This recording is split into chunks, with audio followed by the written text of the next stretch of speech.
18,000 শ্লোকে ক'লে আজিলৈকে সকলোৱে ভাগৱত মতে চলালে চলিব লাগে বুলি ভবাও নাই এই কথাটোকে ক'বৰ বাবে শ্ৰীমন্ত ঈশ্বৰং দেৱ পূৰ্বদেশে বিৰাজতে ধৰ্ম সনাতন যশ প্ৰকাশে কীৰ্তি মণ্ডলে অকৃত কৰ্ম নাচায় সৎসংগ লগতে ভৱবন্ধু বিনিমুক্ত কলু মলন সনাচন কলিৰ মলবতী মনুষ্যক উদ্ধাৰ কৰিবলৈ কলি মল নাশ কৰিব উত্তৰ পূব ভাৰতে কামৰূপ ৰাজ্যত শ্ৰীমন্ত শংকৰদেৱ নাম লৈ অনন্ত কোটি ব্ৰহ্মাণ্ড ঈশ্বৰ আহি অৱতাৰ গ্ৰহণ কৰি ক'লেহি ভাগৱত সংস্কৃতত আছিল দুৰ্বুদ্ধ ভাষা দেৱ ভাষা আৰু যিটো সিস্টেমত যিটো ধৰণেৰে ভাগৱত লিখা হৈছে আমালোকৰ মনুষ্যসকলে সেই ভাগৱত সেই শ্লোকৰ পৰা আমি জানি চোৱাৰ সম্ভৱ নহয় ঈশ্বৰ নিজে ব্যাস ভগৱানৰ 24 অৱতাৰৰ অৱতাৰ ব্যাসৰ নামে ভৈলা সত্যৱৰ্তী অখণ্ডনী ব্যাস নামেৰে অৱতাৰ লৈ ভাগৱত লিখিছিলেহি লিখি আকৌ জটিল হোৱাৰ কাৰণে আকৌ শংকৰ স্বৰূপে আহি নিজৰ অংশ অৱতৰিল শংকৰ স্বৰূপে আহি সেই ব্যাসে লিখা ভাগৱত ঈশ্বৰে লিখা কথাকেইটা ঈশ্বৰেহে গম পায় গতিকে আমাক শংকৰদেৱ মহাপুৰুষে প্ৰাঞ্জলকে মাতৃভাষাত আমাক ইমান সুবিধাজনককে দিছে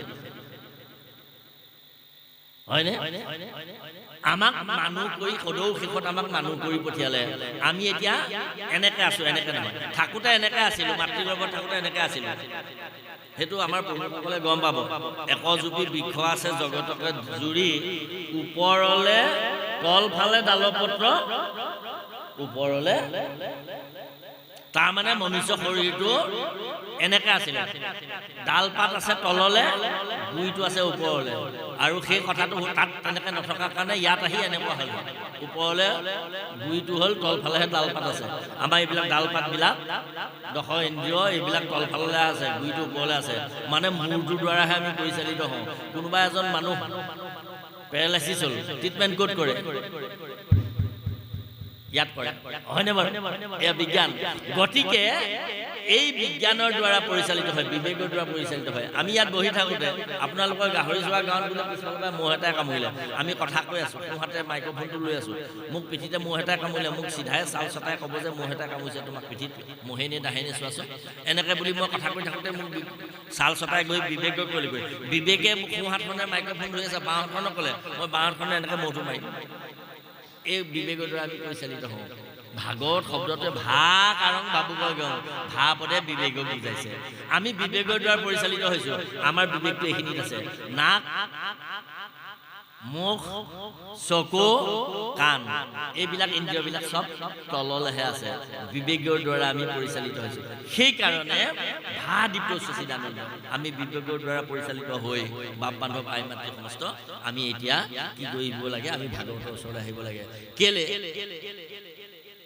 গতাগতনৰ আমি অহা যোৱাহে হৈছে কেৱল আমাৰ অহা যোৱাহে হৈছে এই অহা যোৱাটো ৰোধ হোৱাৰ উপায় কি এই অহা যোৱাটো বন্ধ হোৱাৰ উপায় কি ভাগৱত আমি ভাগৱত ধৰ্ম ধৰিলে সংসাৰ চক্ৰত অহা যোৱাটো আমাৰ বন্ধ হ'ব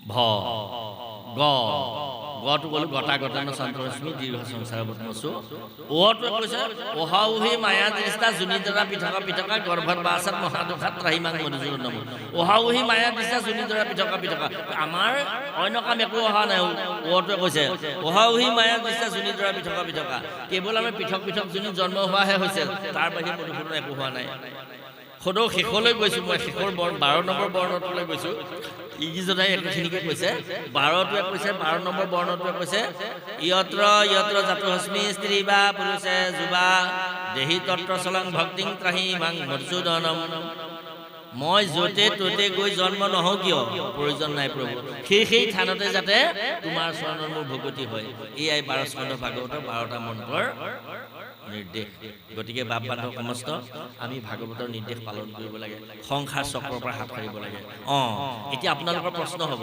তেনেহ'লে সংসাৰ চক্ৰৰ পৰা হাত সাৰিব লাগিব আমি ভগৱতত ভক্তি কৰিব লাগিব এইখিনি কথা ক'লে পিছে ভাগৱতে অন্য ভাগৱতত অন্য কথা নাই নেকি অকল মুক্তিৰ কথাটোকে আছে মুক্তিটো কথাটো এতিয়া যুৱকসকলৰ কাৰণে প্ৰয়োজন নহয় যুৱতীসকলৰ কাৰণে প্ৰয়োজন নহয় সমাজ ব্যৱস্থাটোৰ কাৰণে প্ৰয়োজন নহয় সমাজ ব্যৱস্থাৰ কাৰণে ভাগৱতে কি ক'লে ঘৰখন পৰিবেশন কৰাৰ কথা কাৰণে ভাগৱতে কোনো ক'লে নেকি গোটেই পৃথিৱীৰ প্ৰয়োজনীয় মানৱৰ আহিলাবিলাক ভাগৱত আপোনাক এটা বিদ্বান সন্তান লাগে, বিবেকবান সন্তান লাগে। কৃষ্ণকান্ত সন্দিকৈৰ দৰে এজন বিদ্বানক লাগে আপোনাক। পৃথিৱীৰ মেক্স মুলাৰৰ পিছত দ্বিতীয়জন সংস্কৃত পণ্ডিত কৃষ্ণকান্ত সন্দিকৈ, আমাৰ সৌ যোৰহাটৰ। কৃষ্ণকান্ত সন্দিকৈ মাক দেউতাকে জন্ম দিছে। কৃষ্ণকান্ত সন্দিকৈ আৰু পৃথিৱীত জন্ম হ'বনে? কিন্তু জন্ম দিব পাৰিব লাগিব। কেনেকৈ জন্ম দিব? শংকৰদেৱ আৰু দ্বিতীয়বাৰ কোনোবা এজন জন্ম হ'বনে? নকলোৱে বা তেনেকুৱা কোনোবা এজন মনীষী, ভূপেন হাজৰিকাৰ কথাকে কওক, অন্য কোনোবা মনীষীসকলৰ কথাকে কওক, এইসকলক কোনোবাই আকৌ জন্ম দিব পাৰিবনে? আপোনাৰ বংশত তেনেকুৱাকৈ এটা সন্তান জন্ম দিবৰ আপুনি ইচ্ছা নকৰে নে? কেনেকৈ দিব আপুনি তেনেহ'লে? আপুনি এটি বিদ্বান সন্তান, 100ৰ ভিতৰত 100 নম্বৰ পোৱা সন্তান এটা জন্ম দিবলৈ হ'লে আপুনি ভাগৱতে আপোনাক কৈছে, আপুনি এজনী বোৱাৰী লাগে, মাষ্টৰণী বা নাৰ্ছ চাকৰি হ'লেই হ'ব। এইটোতো ভাগৱতত নাই কোৱা। ভাগৱতত সেইটো কোৱা নাই।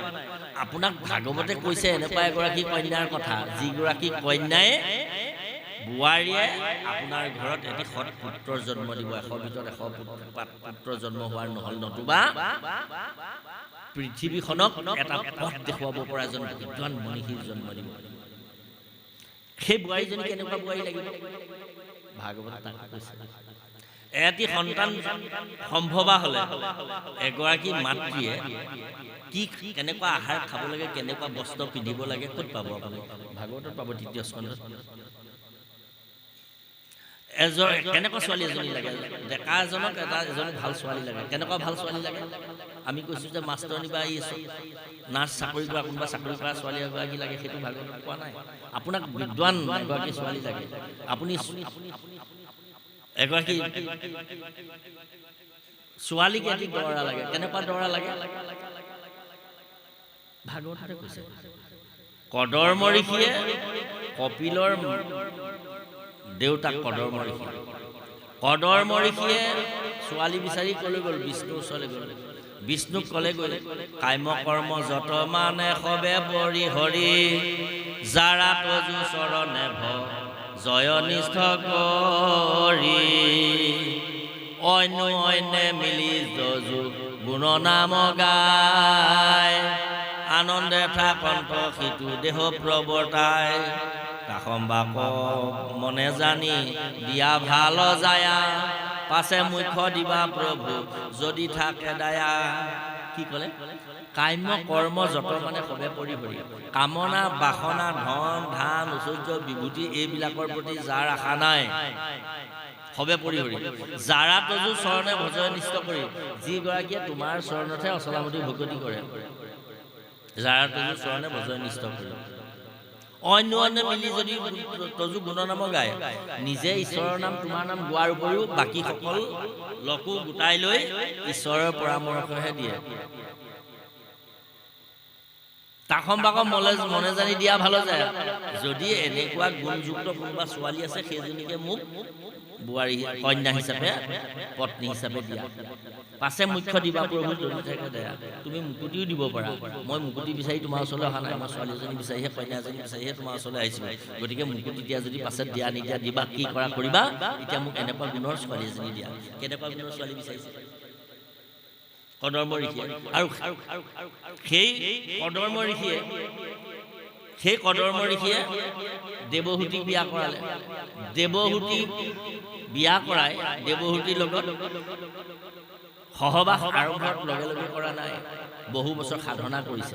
সাধনাৰ পিছতহে মানে শৰণ ভজন লৈ, কথা বতৰা লৈহে সংসাৰ যাত্ৰাত আগবাঢ়িছে। গতিকে সেইটো সিমানতে। আকৌ আপোনালোকে ইয়াত ৰাস চাইছেনে বাৰু? আপোনালোকৰ ইয়াত ৰাস হয় নহয়? ৰাসটো ওচৰে পাজৰে হয় নহয়, নামটিত ক'ৰবাত ৰাস নহয় জানো? হয়, ৰাস চাইছেতো আইসকলে। বসুদেৱ দৈৱকীৰ বিবাহৰ পৰা বসুদেৱে দৈৱকীক বিয়া কৰাইছে, ৰাস আৰম্ভ হৈছে। শুদ্ধ কথা। পিছে বসুদেৱে দৈৱকীক বিয়া কৰাই লৈ যাওঁতে আকাশবাণী হ'ল যে জাকলৈয়া জাকক অংশ সোণৰে অজ্ঞান, এই অষ্টমীতে লৈবতূৰৰ প্ৰান্তই যাক লৈ আহিছ, যাক তই আপোন বুলি ভাবি আছ, তেওঁ গৰ্ভত হোৱা সন্তানৰ হাতত, অষ্টম পুত্ৰৰ হাতত তোমাৰ মৃত্যু হ'ব। এইটোৱে ক'লে। কংসই চুলিকোছাতে ধৰি কাটি পেলাওঁ বুলি ভাবিছিলে, কিন্তু বসুদেৱে নিদিলে। তুমি সন্তানৰ ভয়ত তুমি ৰজা বলৱান শক্তিশালী হয়, মহাজ্ঞানী, জগতে হাঁহিব, স্ত্ৰীবধ নকৰিবা, তাতে ভগিনী, গতিকে তুমি তোমাৰ সত্য তুমি চিন্তা কৰিব নালাগে, মই সত্য খাই কৈছোঁ, এটা এটাকৈ যিমান সন্তান হয় গোটেই সন্তানবিলাকক মই তোমাক দিম, তুমি দৈৱকীৰ অন্তৰত জীয়াই থাকিবলৈ দিয়া। দৈৱকীয়ে বাধা দিছে, এইটো কৰিব নালাগে, লাগিলে মোকে কাটি পেলাম। এটা এটাকৈ সন্তানবিলাক মাৰি পেলোৱাৰ পিছত আৰু তুমিনো কি জীয়াই থাকিবা, পৃথিৱীখন এইটো নিয়ম নহয় নহয়, তুমি নিয়মৰ বাহিৰে নাযাবা। বোলে প্ৰিয়ে, বসুদেৱ এজন সাধু, তুমি দৈৱই যি কৰিব সেইটোহে হ'ব, মোক ঈশ্বৰে কোৱাইছে, মই কৈছোঁ, এইমতে হওকচোন দিয়া। পিছত এটা এটাকৈ 6টা সন্তান মাৰিলে। 7 নম্বৰ বাৰ বসুদেৱৰ ঔৰসত দৈৱকীৰ গৰ্ভত এটি সন্তান স্থিতি হ'ল। কোন সেই সন্তানটি আছিলে? অনন্ত, মানে বলৰাম। তেতিয়া দিনতে ডাক্তৰৰ ব্যৱস্থাটো আছিল। মহামায়া নামৰ ডাক্তৰণীগৰাকী ভগৱতী দুৰ্গাক আমন্ত্ৰণ কৰিলে ভগৱান বিষ্ণুৱে, যে ভগৱতী আই, মোক অলপ কৃপা কৰা। বোলে কি কৰিব লাগে প্ৰভু? এই মোৰ মাতৃ দৈৱকীৰ উদৰত মোৰ দাদা বলৰামে স্থিতি লাভ কৰি আছে, অনন্তই আহি বলৰাম হৈছে, দ্বাপৰ যুগত লীলা কৰিব। তুমি এই গৰ্ভভাগ ৰোহিণীলৈ লৈ যোৱা। বসুদেৱৰে অন্য এগৰাকী পত্নী ৰোহিণী, তেওঁ গৰ্ভত সন্তান নাই, ৰোহিণী গৰ্ভলৈ লৈ যোৱা। তেতিয়াই গৰ্ভত ট্ৰেন্সলেট কৰিছিলে, লৈ যোৱা। আৰু এই দৈৱকীৰ যি খালী ঠাই হ'ব তালৈ মই যাম। আৰু আই ভগৱতী, তুমি নন্দ যশোদাৰ ঘৰত গৈ যশোদাৰ কোলাত জন্ম লোৱাগৈ, আৰু মই অকণমান লীলা কৰিম। এইটো কাৰ্যসূচী ক'লে, আৰু সেইমতে কাম কৰিলে। আৰু যথা সময়ত ভগৱন্তই দৈৱকীৰ উদৰত স্থিতি লাভ কৰিলে। এইটোৱে কাহিনী। মই কাহিনীটো কেলৈ কৈছোঁ, ইয়াৰ ৰহস্যটো চাওক। এই যে কংসই দুৱৰীকেইটাক সুধিছে যে সাৱধানে তহঁতি দুৱাৰ ৰক্ষা কৰি আছ বোলে। আছোঁ মহাৰাজ। এই ভিতৰৰ পৰা যে পোহৰ এটা ওলাইছে, এই তহঁতি লেম্প চাকি কিবা পোহৰ জ্বলাইছ নেকি, বন্তি জ্বলাইছ নেকি, চাকিব নেকি? বোলে নাই জ্বলোৱা মহাৰাজ, আমি জ্বলোৱা নাই। তেনেহ'লে পোহৰ ক'ৰ পৰা আহিছে? বোলে মহাৰাজ, আপোনাক আৰু ক'বলৈ আমি সাহসেই কৰা নাই, পোহৰটো আজি কেইদিনমানৰ পৰা আহিছে। কি তহঁতি মোক কোৱা নাই? বোলে মহাৰাজ, আমাক কাম নকৰিব, আমি নকৰোঁ, কাৰণ আছে। বোলে কাৰণটো কি? পোহৰটো বোলে দৈৱকীৰ গাৰ পৰা অহা নাই নহয়। ক'ৰ পৰা আহিছে? বসুদেৱৰ গাৰ পৰাহে আহিছে। আকাশবাণীয়েতো দৈৱকীৰ পুত্ৰৰ হাততে আপোনাৰ মৃত্যু বুলিছিলে, অষ্টম পুত্ৰৰ হাততে মৃত্যু বুলিছিলে। গতিকে পোহৰটোতো দৈৱকীৰ গাৰ পৰা অহা নাই, গতিকে আমি আপোনাক কাৰণে খবৰ দিয়া নাই। কংসই তেতিয়া হাঁহি হাঁহি কৈছে, বাপসকলে পাইছে, দশম অনন্তৰে দেৱহৰে ভকতৰ ভয়হাৰে, বসুদেৱ মনে লৈলা বাস, পৰম বৈষ্ণৱ তেজ মনে লয়া বসুদেৱ, সূৰ্য যেন কৰন্ত প্ৰকাশ। কি অনন্তৰে কংসই দৌৰিকেইটা কৈছে, অনন্তৰে দেৱহৰি ভকতৰ ভয়হাৰী, বসুদেৱ মনে লৈলা বাস। ভকতৰ ভয়হাৰী অনন্ত কোটি কোটি ব্ৰহ্মাণ্ডৰ ঈশ্বৰ, তেওঁ আহি বসুদেৱৰ মনত বাস ল'লে, মানে হৃদয়ত বাস ল'লে। আৰু পৰম বৈষ্ণৱ তেজ, অনন্ত কোটি কোটি ব্ৰহ্মাণ্ডৰ বৈষ্ণৱ বিষ্ণু, পৰম সেই বৈষ্ণৱ তেজেৰে তেওঁ পৰিস্ফুট হৈ থকাৰ কাৰণে তেওঁৰ গাৰ পৰা, বসুদেৱৰ গাৰ পৰা সেই পৰম জ্যোতিয়ে প্ৰকাশ কৰিছে। পৰম বৈষ্ণৱ তেজ মনে লৈ বসুদেৱ, সূৰ্য যেন কৰন্ত প্ৰকাশ। তাৰমানে আমি স্বাভাৱিকতে সমাজ ব্যৱস্থাই আইসকলকে দুখ দিওঁ, মাক ভালেহে জীয়েক ভাল হ'ব, মাকজনী ভাল হ'লেহে পুত্ৰ সন্তানটো ভাল হ'ব। অকল সেয়াই নহয়, তাৰ আগতে আমি পুতেকবিলাকক ভাল কৰিব লাগিব। মানে বাপজন ভাল হ'লেহে সন্তান সম্ভৱ, পিতৃজন ভাল হ'লেহে পুত্ৰ ভাল হ'ব। এইবিলাক কথা কৈছে। আমি ভাগৱত নেপায় এটা সময়ত আমি কি কৰিলোঁ, ভাগৱত আমি নিষ্পেষিত অৱহেলিত পদদলিতসকলে ভাগৱত আমি চুব নাপায়, চাব নাপায়, পঢ়িব নাপায় বুলিলোঁ। ভাগৱত শাস্ত্ৰ নাছিলেই, যি এখনি পুথি আছিলে চতীত ভৰাই থৈ দিয়া হ'ল। কপিলাক্ষীৰ পানেনন ব্ৰাহ্মণী গমনন চ বেদাক্ষৰ বিচাৰণন শুদ্ধ ৰকম ধ্ৰুৱম কপিলী গৰু গাখীৰ যদি সুধিৰে খায় কপিলাক্ষীৰ পানেনন ব্ৰাহ্মণী গমনন চ ব্ৰাহ্মণী যদি সুধিৰে বিয়া পাতে বেদাক্ষৰ বিচাৰণন ধৰ্মশাস্ত্ৰ যদি সুধিৰে পঢ়ে শুদ্ধ ৰকম ধ্ৰুৱম শূদ্ৰসকল নৰকত পৰিব দেশ ৰসাতললৈ যাব পৃথিৱী ধ্বংস হ'ব এইবিলাক নিয়ম চলি গ'ল সমাজ ব্যৱস্থাত চলি গ'ল কি মংগলং ব্ৰাহ্মণস্য সৎক্ষেত্ৰং সবলাম্বৰিতাম বৈশ্যস্য ধন সংযুতাম শুদ্ধ সৎযোগী বিচাতাম ব্ৰাহ্মণক মংগলময় নাম দিবা ক্ষত্ৰিয়বিলাকক বলযুক্ত নাম দিবা বৈশ্যসকলক ধনযুক্ত নাম দিবা শুদ্ধ সৎযোগী বিচাতাম সুধীবিলাকক শুনিলেই ঘিণ লগা নাম দিবা এইবিলাক জানো শাস্ত্ৰৰ কথা এনেকুৱা কিছুমান শাস্ত্ৰ এক শ্ৰেণী বুদ্ধিজীৱীয়ে আমাৰ লগত অসম মুলুকত লিখি পেলালে যাৰ কাৰণে নিষ্পেষিত পদদলিতসকলে শাস্ত্ৰ পঢ়িব নাপায় তোমালোকৰ কাৰণে শাস্ত্ৰ নহয় এইটো সমাজ ব্যৱস্থাত চলি থাকিলে এতিয়া অৰ্থবিলাক চক মংগলং ব্ৰাহ্মণস্য ব্ৰাহ্মণক মংগলময় নাম দিবা সেইকাৰণে এতিয়া ব্ৰাহ্মণসকলে ভাল ভাল নামবিলাক লৈ ল'লে পীতাম্বৰ দেৱ গোস্বামী আমাৰ আউনীআটী সত্ৰৰ সত্ৰাধিকাৰ প্ৰভুজনৰ নাম পীতাম্বৰ দেৱ গোস্বামী ব্ৰাহ্মণ তেখেতসকলে নাম সেইটো ল'লে নাৰায়ণ দেৱ গোস্বামী বাকী প্ৰফুল্ল দেৱ গোস্বামী হয়নে বাৰু এইটো তেখেতসকলৰ কাৰণে সেই নাম দিয়া হ'ল মংগলং ব্ৰাহ্মণস্য মংগলময় নাম দিবা হয়নে বাৰু মংগলময় নাম দিছে শুদ্ধ মংগলং ব্ৰাহ্মণস্য ক্ষত্ৰিয়ং সবলাম্বৰিতাম ক্ষত্ৰিয়ক বলযুক্ত নাম দিবা ক্ষত্ৰিয়ং সবলাম্বৰিতাম ক্ষত্ৰিয়সকলক বলযুক্ত নাম দিবা কি আহোম মতে ক্ষত্ৰিয়ৰ নাম কি আছিলে চুলিকফা মানে ল'ৰা ৰজা চুডাংফা চুপিমফা সুখামফা হয়নে বাৰু এইবিলাক নাম আছিলে কিন্তু বেদৰ মতে সেইটো নাম লৈ সিংহাসনত বহিব নোৱাৰিব বুলি ব্ৰাহ্মণে দিলে সিদ্ধান্ত কি নাম ল'ব লাগিব ৰাজেশ্বৰ সিংহ প্ৰমত্ত সিংহ গদাধৰ সিংহ সেইটো নাম ল'লেহে সিংহাসনত বহিব পাৰিব দেখিছেনে শাস্ত্ৰ বিচাৰ